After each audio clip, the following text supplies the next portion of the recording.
बरेच जण भावना दुखावल्या म्हणून नाराज होतात. बरेच जणांना सन्मान मिळाला नाही किंवा आम्हाला रिस्पेक्ट दिला नाही म्हणून नाराज होतात. आणि काही लोक असे असतात की आम्हाला सांगितलं नाही, कळवलं नाही म्हणून नाराज होतात.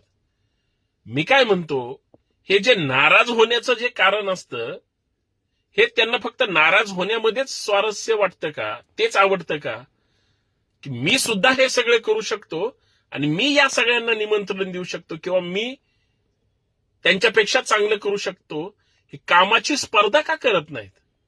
दुसऱ्यांवर विसंबून राहून दुसऱ्याच्याच म्हणजे हौदामध्ये आपला नंदी भिजवणं, याच्यापेक्षा आपणच असं काहीतरी निर्माण करायचं जे लोकांना सुद्धा कळलं पाहिजे. नाराज होण्यात उपयोग नाही हो, काहीतरी करण्यात अर्थ आहे. हे मला या पद्धतीनं सांगायचं. खरंय ना? धन्यवाद. जय शिवराय.